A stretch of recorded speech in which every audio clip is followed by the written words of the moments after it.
Welcome back students. जसं आपण काल पास्कल लॉ आणि ॲप्लिकेशन ऑफ पास्कल लॉ पाहिले, त्यामध्ये हायड्रॉलिक ब्रेक्स हा पुन्हा एकदा एक्सप्लेन करण्यासाठी काल स्टुडंटनी सांगितलेलं आहे.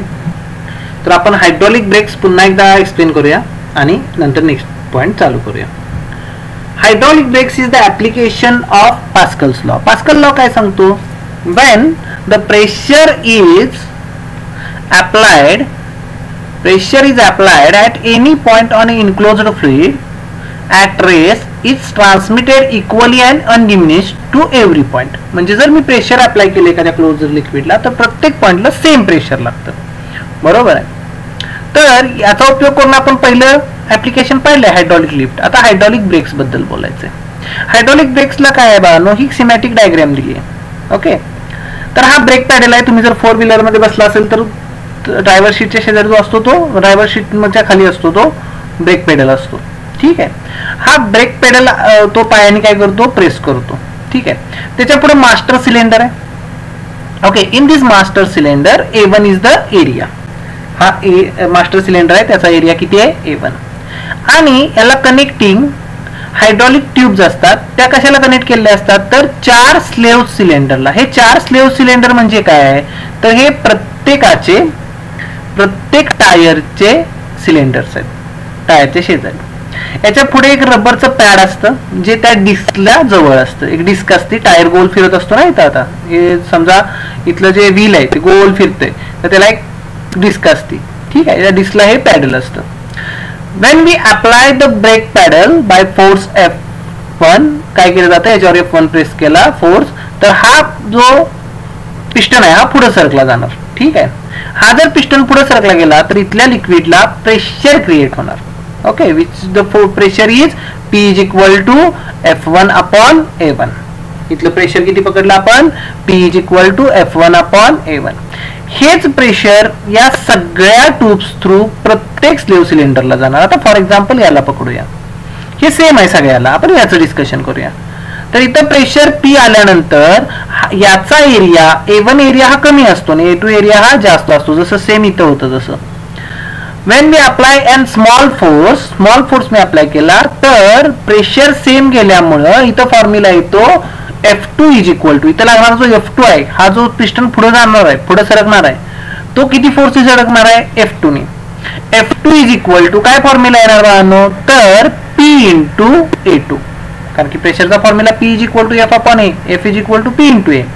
दॅट्स वाय इथं काय होणार बाळांनो, फॉर्म्युला येणार P is equal to F2 is equal to P into A2, बरोबर. मग त्याचा किंमत जर आपण टाकली इथं काल सांगितलंय आपण P is equal to F1 upon A1 आणि F2 ची किंमत काय येणार, P इंटू A2. मग जर मी P ची किंमत टाकली तर P चा फॉर्म्युला काय, F1 upon A1 into A2 किंवा F2 is equal to F1 A1 upon A2. बघा, समजा हा एरिया 10 आहे असं पकडू आपण. ठीक आहे, 10 मीटर स्क्वेअर आणि हा आहे तो 100 मीटर स्क्वेअर आहे.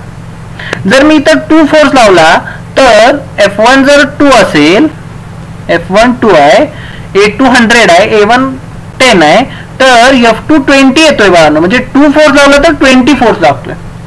ठीक आहे, लार्ज फोर्स तिथं तयार होणार आणि हा पिस्टन पुढे ढकलला जाणार. म्हणजे इथला जो रबरचं पॅड आहे ते पुढे सरकलं जाणार आणि ते डिस्कला टच होणार आणि तिथं फ्रिक्शन फोर्समुळे आपले जे टायर्स आहेत किंवा आपले जे व्हील्स आहेत ते स्लो डाऊन होत जाणार, त्यामुळे गाडी थांबणार.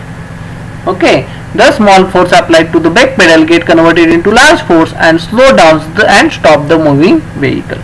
Moving vehicle stop करण्यासाठी इथल्या पेडलची गरज आहे. इथं जे असतात ना पॅड्स, हा रबरचे पॅड्स असतात, त्याची गरज आहे. ठीक आहे. ज्यांना समजला नव्हता हा पॉइंट त्यांनी पुन्हा एकदा बघा, हा, आणि जरी नाही समजला तरी पुन्हा विचारलं तरी चालेल, काय प्रॉब्लेम नाही. ठीक आहे. आज आपण बघणार आहे मेजरमेंट ऑफ प्रेशर. प्रेशर मोजण्यासाठी काही इन्स्ट्रुमेंट वापरतात. म्हणजे for example we have to measure current, we use ammeter. We have to measure potential difference, we use voltmeter. Okay, म्हणजे प्रत्येक गोष्ट मोजण्यासाठी आपण काही ना काहीतरी इन्स्ट्रुमेंट वापरतो. मग प्रेशर मोजण्यासाठी काय वापरलं जातं, तर आपल्याला 2 इन्स्ट्रुमेंट इथे एक्सप्लेन केलेत. एकाचं नाव आहे मर्क्युरी बॅरोमीटर. बघा, ऍटमॉस्फेरिक प्रेशर मोजण्यासाठी जे वापरलं जातं त्याला म्हणतात बॅरोमीटर. आणि त्यात मर्क्युरी वापरला जातो म्हणून त्याला काय म्हणायचं, मर्क्युरी बॅरोमीटर. ठीक आहे, एकदम इझी इन्स्ट्रुमेंट आहे. यांना आपण आरामात काय काढू शकतो, ऍटमॉस्फेरिक प्रेशर काढू शकतो. ठीक आहे, आता जरा 2 मिनिटं रिवाइज करूया ऍटमॉस्फेरिक प्रेशरचा फॉर्म्युला. ऍटमॉस्फेरिक प्रेशरचा फॉर्म्युला असतो बाळांनो P = P0 + h ρg. Atmospheric pressure म्हणजे P0 आहे, बरोबर आहे, ज्याचा आपण फॉर्म्युला इथं दिला होता P = h ρg, बरोबर. नंतर आपण ऍटमॉस्फेरिक प्रेशर इथं काढलेलं आहे का नाही. इथं टोटल प्रेशर = काय आलं, P0 + h ρg. आणि हे जे आहे P - P0 याला काय म्हणतात बाळांनो, गॉज प्रेशर म्हणतात. आणि हा जो P आहे, हा जो P ह्याला ऍब्सोल्यूट प्रेशर म्हणतात. 3 प्रेशर आहेत बाळांनो. हा P म्हणजे ऍब्सोल्यूट प्रेशर, हा P0 म्हणजे ऍटमॉस्फेरिक प्रेशर, आणि हा h ρg म्हणजे गॉज प्रेशर. मग आपल्याला काय काढायचं आहे त्याच्यावर आपण फॉर्म्युला यूज करणार. आता मला ऍटमॉस्फेरिक प्रेशर काढायचं आहे, म्हणजे मला थोडक्यात P0 काढायचं आहे. ठीक आहे, P0 काढायचं आहे. ऍटमॉस्फेरिक प्रेशर म्हणजे काय, the pressure exerted by the atmosphere of the अर्थच्या ऍटमॉस्फिअरने एक्झर्ट केलेलं pressure.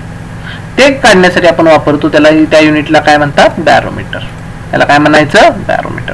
An instrument that measure atmospheric pressure is called as barometer. ही डेफिनेशन लिहून घेण्यासारखी आहे आपल्याला. आपण या पूर्ण डेफिनेशनला ह्यालाच हायलाइट करूया. An instrument that measure atmospheric pressure is called as barometer. ठीक आहे, डेफिनेशन लिहून घेऊ शकतोय. आता ही डेफिनेशन आहे काय, म्हणजे ही इन्स्ट्रुमेंट आहे काय. तर हे इन्स्ट्रुमेंट सुरुवातीला शोधलं ते इटालियन सायंटिस्ट टोरिसेलीने. ठीक आहे, टोरिसेली सायंटिस्टने शोधलं, त्यामुळे याचा जो व्हॅक्यूम तयार होतो त्याला टोरिसेलीज व्हॅक्यूम म्हणतात. ठीक आहे, व्हॅक्यूम म्हणजे काय, there is no any particle or gases are present in that space. जर स्पेसमध्ये कुठलाही पार्टिकल नसेल तर त्याला व्हॅक्यूम म्हणतो आपण. मग हा जो मर्क्युरी बॅरोमीटर आहे हा वर्क कसा करतो किंवा ह्याच्यातून कसं ऍटमॉस्फेरिक प्रेशर मेजर केलं जातं ते आपण डिस्कस करूया. ठीक आहे, ओके. तर Torricelli's or mercury barometer is nothing but a long 1 meter glass tube. एक काय घेतली, 1 मीटरची ग्लास ट्यूब घेतली. इथं दिले बघा, the glass tube is 1 meter length. किती दिली आहे, 1 मीटर. अँड डायमीटर याचा 1 सेंटीमीटरच्या आसपास घेतात. किती घेतात, 1 centimeter. And the diameter is about 1 centimeter. Is filled with mercury up to its brim. म्हणजे ही काय करायची, पूर्णपणे मर्क्युरीने भरायची. पूर्णपणे काय करायची, मर्क्युरीने भरायची. It is then quickly inverted into small dish. काय करायचं, ती जी तुमची ट्यूब आहे, मर्क्युरीने भरलेली ग्लास ट्यूब आहे, ती एका डिश मध्ये काय करायची, उलटी करायची. It is then quickly inverted into small dish containing mercury. Dish मध्ये मर्क्युरी आहेच ऑलरेडी, तर याच्यामध्ये काय करायची, ती उलटी करायची. जर मी ट्यूब जर त्या डिश मध्ये उपडी केली किंवा उलटी केली तर काय होतं, याच्यातला काही मर्क्युरी स्पिल आउट होतो खाली. साहजिकच इथला मर्क्युरी काही ना काही थोडा तरी सांडणार आहे खाली. ठीक आहे, हा त्या डिश मध्ये सांडला गेला. The level of mercury in the glass tube lowers as some mercury spills in the dish. हे तर सगळ्यांना समजलं आपल्याला. The gap is created between the surface of mercury in the glass tube and the close end of the glass tube. हे दिसतंय ना बाळांनो, हा ह्या जो गॅप तयार झाला या मर्क्युरीच्या लेवलचा आणि क्लोज रेंजच्या, या गॅपला म्हणतात the gap does not content any air. आता इथून आपण मर्क्युरीतून आलाय ना बाहेर, बरोबर, मर्क्युरीतून गेले, मर्क्युरी उपडी झाली, त्यामुळे इथं काय आहे, काय एअर वगैरे काही नाही बाळांनो, air. And it is called as Torricelli's vacuum. त्याला काय म्हणायचं, Torricelli's vacuum. It does not contain some mercury vapours. त्याच्यामध्ये कुठलेही मर्क्युरी वेपर्स नाहीये, कोणतं एअर नाही, काय नाही, काय नाही, म्हणजे हा स्पेस आहे, व्हॅक्यूम आहे. ओके, म्हणजे यानं अप्लाय केलेलं प्रेशर हे 0 असतं बाळांनो.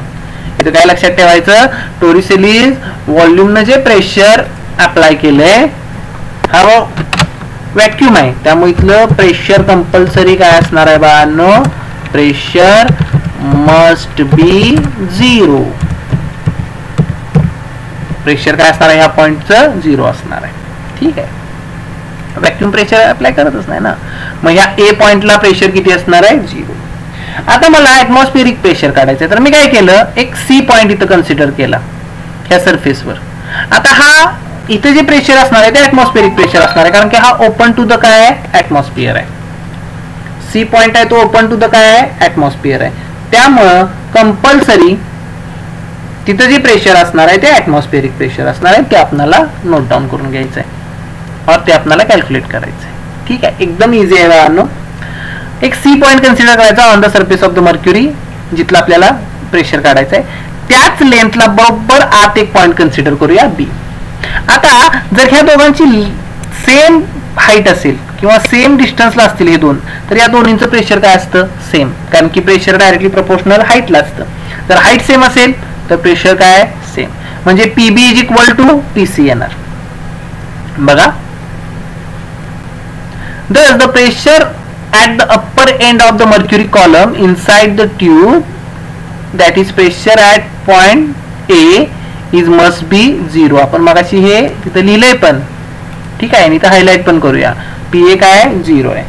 Let us consider C, point C on the mercury surface in a dish and another point B inside the tube at the same horizontal level. दोघांचे horizontal level काय आहे? सेम. त्यामुळे दोन्हींचं प्रेशर काय असणार आहे? Same. As point B and C are at the same horizontal level, the pressure at B is also equal to the atmospheric pressure at C. कारण की हे C च्या इथे atmospheric pressure आहे, म्हणून आपण काय लिहू शकतो? PB is equal to also P0. ठीक आहे, PB is equal to काय? P0. Suppose the point B is at depth H below the point A. बघा, A पासून B ची डेप्थ किती आहे? H आहे. तर आपला फॉर्म्युला आपण जो वरती पाहिलेला मगाशी मी तुम्हाला दाखवला, तो हा formula P is equal to काय बाळांनो? P0 प्लस H रो जी, किंवा आपण असं पण म्हणू शकतो P2 is equal to P1 plus H rho g. हे H आहे ना, H रो जी. मग तो फॉर्म्युला जर इथं आपण वापरला तर फॉर्म्युला तस असं येणार, हे बघा, PB ह्या पॉइंटचं प्रेशर इज इक्वल टू काय येणार? PA plus H rho g, where H is the height. बघा फॉर्म्युला आला, PB is equal to PA plus H rho g. But PA किती आहे? आपण इथं स्टार पण करून घेतलाय त्याला. PA किती आहे? 0 आहे. PA is equal to 0. There is vacuum above the point A and PB is equal to P0. Therefore P0 is equal to H rho g. Atmospheric pressure मिळालं का बाळांनो? Atmospheric pressure is nothing but H rho g. H कुणाचा? Height. कशाची? मर्क्युरीची. बरोबर. त्यामुळे pressure आहे, नीट ऐका, जे प्रेशर आहे ॲटमॉस्फेरिक प्रेशर जे कायम हाईट ऑफ मर्क्युरीच्या स्वरूपात देतात, हाईट ऑफ मर्क्युरी कॉलमच्या स्वरूपात देतात. इथे बघा दिले सुद्धा आपल्याला. Remember this, the atmospheric pressure is generally expressed as the length of mercury column in A mercury barometer. P atmospheric pressure at normal temperature pressure 76 centimetre. किती असतं? आपण हे 11th सोडवले सुद्धा. 76 सेंटीमीटर. म्हणजे 76 सेंटीमीटरचं मीटर मध्ये करायचं, त्यात रो ची किंमत टाकायची, जी ची किंमत टाकायची, मग प्रेशर निघतं बाळांनो. ठीक आहे. तर P atmosphere is 76 centimeter of Hg or 760 mm of Hg. लक्षात आलं? Another unit of measuring pressure is torr. 1 torr is equal to 1 mm of H. 1 mm असेल तर त्याला काय म्हणायचं? 1 टॉर, जर हाईट असेल तर. ठीक आहे. This is the first instrument to measure the pressure. हे कशासाठी वापरलं आपण? ॲटमॉस्फेरिक प्रेशर काढायला. कशासाठी? ॲटमॉस्फेरिक प्रेशर काढायला. नाव the second thing is open tube manometer. ठीक आहे, ओपन ट्यूब मॅनोमीटर हे कशासाठी वापरतात? This instrument use to measure a gauge pressure. हे कशासाठी वापरतात? गॉज प्रेशर मोजण्यासाठी. आता उदाहरणार्थ ही डायग्राम जरा चेक करा सगळ्यांनी. ओके, याला ओपन ट्यूब मॅनोमीटर म्हणतात. म्हणजे यात एक यू शेप्ड ट्यूब असते. आहे का? यू शेप्ड ट्यूब आहे, जी कनेक्ट केली आहे अशा कंटेनरला की ज्या कंटेनर मधल्या गॅसचा आपल्याला काय करायचं आहे? प्रेशर मेजर करायचं आहे. आणि याचा वन एंड आहे तो कायम ओपन असतो, म्हणून याला ओपन ट्यूब मॅनोमीटर म्हणतात. ठीक आहे. याच्यामध्ये मर्क्युरी घेत नाहीत बाळांनो. याच्यामध्ये वॉटर घेतलं तरी चालतं किंवा केरोसिन घेतलं तरी चालतं, because this require low density liquid. कारण की हे जी हाईट आहे, ही हाईट जर आपण मर्क्युरी घेतला तर फार कमी भरते, तर ही मेजरेबल असावी म्हणून आपण लो डेन्सिटी लिक्विड घेतो. फॉर एक्झाम्पल वॉटर और केरोसिन काही घेतलं तरी चालतं. फॉर एक्झाम्पल आपण वॉटर घेतलं आता इथं. ठीक आहे. We have to find the pressure created by the gas inside this container, ज्याला आपण गॉस प्रेशर म्हणतो. याच्याबद्दल आपली चर्चा झाली आहे. जे विद्यार्थी विसरलेत त्यांना सांगतो, हो का, हा गॉस प्रेशर आहे बाळांनो. The difference between absolute pressure and the atmospheric pressure is called as Gauss pressure. मला हे गॉस प्रेशर काढायचं आहे, एच रो जी काढायचं आहे, म्हणजे पी मायनस पी झिरो काढायचं आहे. समजतंय? शोधूया आपण कसं काढलं जातं. एकदम इझी आहे, काही अवघड नाही. बघा, the figure 2.14 shows an open tube manometer. One arm of manometer is open to the atmosphere and other is connected to the container D of which pressure P is to be measured. मला डीपचं इथल्या गॅसचं काय काढायचं आहे, pressure काढायचं आहे. ठीक आहे. The pressure at point A is the atmospheric pressure. आता हा जो पॉइंट आहे मी इथे घेतलाय, हा ओपन टू द ॲटमॉस्फिअर आहे, म्हणजे इथलं प्रेशर काय असणार आहे, ॲटमॉस्फेरिक प्रेशर असणार आहे. त्याचबरोबर मला सी चं प्रेशर काढायचं ह्या पॉइंटचं. बरोबर. हे काढण्यासाठी मी काय केलं, सी च्या हॉरिझॉन्टल लेवलला एक बी पॉइंट घेतला आणि बी आणि ए ची काय घेतली, हाईट मोजली एच. बघा पुन्हा सांगतो, पी ए काय आहे, atmospheric pressure created by point A किंवा created by atmosphere on point A. आपणाला इथलं प्रेशर काढायचं आहे, याला टोटल प्रेशर किंवा ऍब्सोल्यूट प्रेशर म्हणतात. बरोबर आहे. आणि जर या दोघांचा डिफरन्स केला तर मला आतलं गॉस प्रेशर मिळणार आहे, या दोघांचं जर सबस्ट्रॅक्शन केलं तर. मग आधी पीसी काढून घेऊया. ठीक आहे, किंवा पीसी किंवा पीबी हे दोन्ही सेम असणार आहेत. का सेम? कारण की हे दोन्ही एकाच हॉरिझॉन्टल डिस्टन्सवर आहेत. To find the pressure at point C which is exposed to the pressure of the gas in the container. गॅसशी एक्सपोज कोण आहे, सी पॉइंट आहे. The pressure at point B and C are the same. P आणि C ला same असतं pressure, म्हणजे PC is equal to PB. The pressure at point B, B चा formula काय, PB is equal to PA plus H rho जी. माहित आहे हा formula तुम्हाला. PB is equal to P zero plus H rho g. P zero म्हणजे काय, atmospheric pressure PA चं. Where rho is the density of the liquid. लिक्विडची density मला माहित आहे. बरोबर. H is the height of liquid column. Height मी काढू शकतो, मेजर करू शकतो. and g is the acceleration due to gravity. Acceleration due to gravity. According to Pascal principle, the pressure at C is the same at D.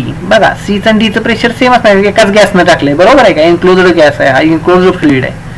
याच्यावर लागलेलं हे pressure undiminished पुढे जाणार आहे, इक्वली जाणार आहे. Therefore P is equal to PC. That's why P is equal to P0 plus H rho G. As the manometer is the gauge pressure, काय मोजतो तो, gauge pressure मोजतो of the gas in the container D. We can write the gauge pressure in the container D as P minus P0. P0 इकडे आलं ना बाळांनो, H rho G.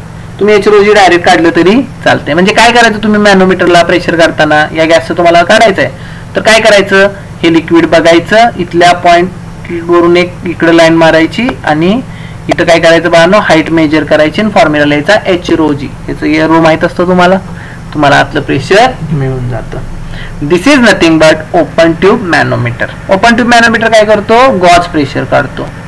Barometer काय करतो बाळांनो, ॲटमॉस्फेरिक प्रेशर काढतो. समजते सगळ्यांना. इथं ॲटमॉस्फेरिक प्रेशर काढलं आणि इथं काय काढलं बाळांनो, तर गॉज प्रेशर बाय दिस गॅसनं केलेलं अप्लाय केलेलं प्रेशर. लक्षात आले दोन ऍप्लिकेशन सगळ्यांच्या. पहिला दोन instrument to measure the pressure. पहिल्यांदा आपण बघितलं ॲटमॉस्फेरिक प्रेशर मोजण्यासाठी जे वापरतात ते बॅरोमीटर, आणि गॉज प्रेशर मोजण्यासाठी वापरतात ते मॅनोमीटर. ठीक आहे. नेक्स्ट पॉइंट आहे surface tension. Okay, surface tension ही कन्सेप्ट फार इझी आहे बाळांनो, फार म्हणजे फार इझी. आतापर्यंत आपण प्रेशर पहिली प्रॉपर्टी स्टडी केली सर्वांनी. ठीक आहे, सगळ्यांनी आपण प्रेशर ही पहिली प्रॉपर्टी स्टडी केली. आता सेकंड प्रॉपर्टीकडे जाऊया, ज्याचं नाव आहे सरफेस टेन्शन. तिसरी प्रॉपर्टी विस्कॉसिटी असणार आहे. तर surface tension is a very interesting property. तुम्ही जर बघितलं तर जर पाण्यावर आहे ना एखादा तुम्ही स्पायडर सोडला तर तो आरामात वॉक करतो, किंवा त्याला वॉटर स्पायडर सुद्धा म्हणतात. ठीक आहे, जे काय करतात आरामात त्याच्यावर फ्लोट करतात. किंवा जर तुम्ही एखादा पेपर पाण्यावर टाकला तर तो फ्लोट करतो, बरोबर आहे का. रेनड्रॉप्स ऑफ बबल यांचे कायम स्पेरिकल शेप असतात. हे फेनॉमेनॉन सगळे, कुठलाही पाण्याचा तुम्ही थेंब टाकला तर तो स्पेरिकल दिसणार तुम्हाला, ठीक आहे. तर तो स्पेरिकल शेप का येतो, हे सगळे फेनॉमेनॉन येतात ते सरफेस टेन्शनच्या अंडर येतात. मग सरफेस टेन्शन स्टडी करण्यासाठी आपल्याला सुरुवातीला molecular theory of surface tension बघावी लागेल. काय, molecular theory of surface tension. पण इथं जाण्याच्या आधी काही डेफिनेशन्स आहेत त्या आपण आज डिस्कस करूया. उद्या आपण मोलिक्युलर थिअरी घेऊया, आज आपण डेफिनेशन्स घेऊया, ठीक आहे. द फर्स्ट डेफिनेशन सगळ्यांनी नोट्स मध्ये लिहून टाकायचे. या डेफिनेशन खूप महत्वाच्या डेफिनेशन्स आहेत आणि कधी कधी डिफरन्स सुद्धा येतो याचा 2 मार्क्सला. सिंपल आहे. तर पहिली डेफिनेशन आहे इंटरमोलिक्युलर फोर्स. बघा, कुठलंही फ्लुइड असेल, कुठलाही सॉलिड असेल तर तो एकामेकाला एका फोर्सने अट्रॅक्ट करत असतो. एक मोलिक्यूल दुसऱ्या मोलिक्यूलला अट्रॅक्ट करत असतो, बरोबर आहे. म्हणजे आता समजा in a flask there is a water. मी एका फ्लास्क मध्ये वॉटर घेतले, त्यातलं पाणी ते एकत्र का राहिलंय, कारण की प्रत्येक पाण्याचा मोलिक्यूल आहे तो दुसऱ्या मोलिक्यूलला काय करतोय, अट्रॅक्ट करतोय. त्याला इंटरमोलिक्युलर फोर्स म्हणतात, बरोबर आहे. Intermolecular force. बघा, दिस फोर्स, बघा, this force is between the force between molecules is called as intermolecular force. दोन मोलिक्यूल मधला जो अट्रॅक्टिव्ह फोर्स आहे त्याला काय म्हणतात, इंटरमोलिक्युलर फोर्स. पण ते दोन टाइपचे असतात बाळांनो. एकाला म्हणायचं कोहेसिव्ह आणि एकाला म्हणायचं अधेसिव्ह. हो का, कोहेसिव्ह आणि एकाला काय म्हणायचं, अधेसिव्ह. कोहेसिव्ह म्हणजे काय, in that flask there is a water, the water molecules attract each other. एक वॉटर मोलिक्यूल दुसरा पण वॉटर मोलिक्यूलचा आहे, ह्या दोघांमध्ये जर अट्रॅक्शन असेल तर त्याला कोहेसिव्ह म्हणायचं. म्हणजे the inter atomic attraction force between 2 molecules of same substance. जर सबस्टन्स सेम असेल, डेफिनेशन लिहिताना काय लिहिणार, सबस्टन्स जर काय असेल, सेम असेल तर त्याला काय म्हणायचं बाळांनो, कोहेसिव्ह फोर्स. बघा definition, the force of attraction between the molecules of same substance, शब्द काय वापरलाय आपण, same substance, is called as cohesive force. आणि दुसरा जो आहे अधेसिव्ह फोर्स. दुसरा काय आहे, अधेसिव्ह. आता इथे थोडी कोहेसिव्ह फोर्सची माहिती दिली आहे. Cohesive force is strongest in solid and weakest in gases. This is reason why solids have definite shape and gases does not. Small droplet of liquid coalesce into one of the form drop due to this force. एक drop तयार होतो, तो कशामुळे, ह्या फोर्समुळे होतो. आता अधेसिव्ह force, for example आता तुमचे टीचर्स असतील जे तुमच्या व्हाईट बोर्डवर एका पेननी लिहितात, बरोबर आहे. आता समजा आम्ही एका पेननी तिथं लिहिलं तर त्या फळ्याचा मोलिक्यूल आहे आणि त्या शाईचा मोलिक्यूल आहे, हे सुद्धा एकामेकाला आता धरून बसलेत, बरोबर. इथं जो अट्रॅक्शन फोर्स आहे याला अधेसिव्ह फोर्स म्हणायचं. म्हणजे हे डिफरंट मोलिक्यूल, डिफरंट सबस्टन्सेस आहेत, तरी सुद्धा त्यांच्यामध्ये काय आहे, अट्रॅक्शन आहे. The force of attraction between the molecule of different substances, वेगवेगळ्या. In that flask there is a wall of glass. ते फ्लास्क जर ग्लासचा असेल तर ती वॉल कशाची आहे, ग्लासची आहे. आणि वॉटर हे वेगळं आहे, म्हणजे ग्लास सबस्टन्स वेगळा, वॉटर सबस्टन्स वेगळा. या दोघांमध्ये जे अट्रॅक्शन फोर्स असतो त्याला काय म्हणतात बाळांनो, अधेसिव्ह force. The force of attraction between the molecule of different substances is called as adhesive force. दोन प्रकारचे फोर्स आहेत बाळांनो. पहिली डेफिनेशन होती इंटरमोलिक्युलर फोर्स. इंटरमोलिक्युलर फोर्स म्हणजे काय, the force between molecules is called as intermolecular force. The force between molecules of a substance म्हणला तरी चालेल, is called as intermolecular force. दोन प्रकारचे असतात, कोहेसिव्ह अँड अधेसिव्ह. दोन्ही पण बघायचे आपण. Next, range of molecular force. आता आपण रेंज बघायची. हा जो मोलिक्युलर फोर्स आहे, समजा एक मोलिक्यूल तुमच्या क्लासमध्ये आणि एक क्लासच्या बाहेर आहे, यांच्यामध्ये अट्रॅक्शन होईल का रे, नाही बाळांनो.